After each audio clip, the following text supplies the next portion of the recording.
সকালে যখন ঘুম থেকে উঠি, যারা আমরা সংস্কারে বশবর্তী, যারা জানি, ঘুম থেকে উঠি প্রথমে কি করি? ভূমি মাতাকে প্রণাম করি। প্রিয়দত্তাই হুম্মায় নমঃ।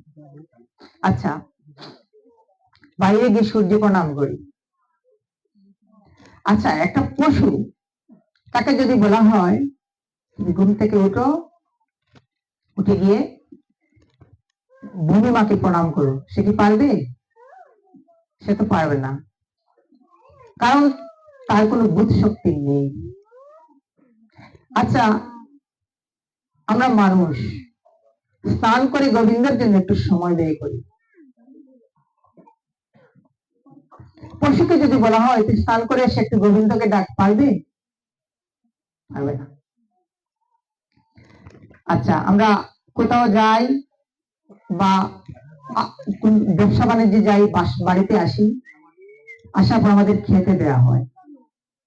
আচ্ছা, আপনার বাড়িতে যদি পোষা কুকুর বা বিড়াল, ওদেরও তো খেতে দেওয়া হয়, যদি বলেন একটু নিবেদন করে খাও, সে কি খাবে?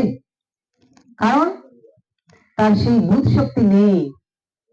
কিন্তু আমরা মানুষ, আমাদের সেই বুধ শক্তি আছে, আমাদের যদি বলা হয় সেটা আমরা করি। কিন্তু অনেক ব্যক্তি আছে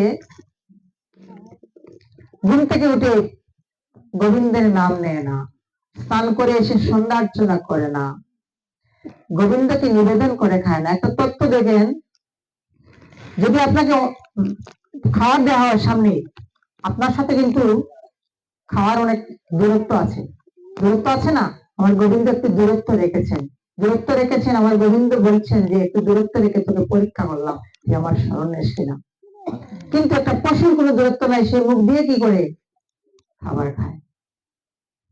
তাইলে এখন দেখেন, যে ব্যক্তি সুদুর্লভ মনুষ্য জনম, অতি সুদুর্লভ মনুষ্য জনম পেয়ে যে কৃষ্ণ ভজনা করে না, নিবেদন করে খায় না, তার মধ্যে আর একটু আগে যে কথাগুলো বললাম, সেই পশুর মধ্যে কি কোনো তফাৎ আছে?